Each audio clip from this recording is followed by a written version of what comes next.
బీసీలలో చైతన్యం వచ్చి ప్రభుత్వంపై ఒత్తిడి పెరిగిందని అన్నారు మాజీ మంత్రి తలసాని. చివరకు బీసీ రిజర్వేషన్లపై ఆర్డినెన్స్ ఇస్తామని అంటుందన్నారు. గతంలో కూడా ఆర్డినెన్స్ ఇచ్చినా ఎక్కడా చెల్లుబాటు కాలేదని, తమ అనుమానాలు నివృత్తి చేయాలని డిమాండ్ చేశారు. ఇచ్చిన హామీని అమలు చేయాల్సిన బాధ్యత ప్రభుత్వాందే అంటున్నారు తలసాని.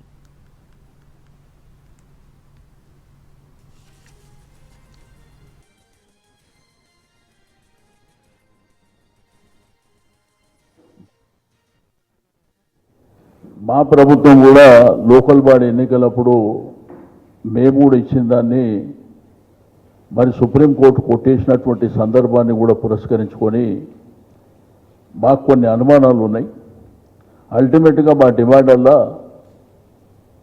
మీరు ఏం చేస్తారో మాకు అనవసరం, మా జాతికి మాత్రం 42% రిజర్వేషన్ అయిన తర్వాతనే ఇది మీరు ఇచ్చినటువంటి హామీ, మీ హామీని మీరు నిలబెట్టుకోవాలి. తమిళనాడులో 4 సార్లు ఇచ్చినప్పటికీ, మహారాష్ట్రలో కానివ్వండి, మా ప్రభుత్వం కూడా లోకల్ బాడీ ఎన్నికలప్పుడు మేము కూడా ఇచ్చిన దాన్ని మరి సుప్రీంకోర్టు కొట్టేసినటువంటి సందర్భాన్ని కూడా పురస్కరించుకొని మాకు కొన్ని అనుమానాలు ఉన్నాయి. అల్టిమేట్గా మా డిమాండ్ వల్ల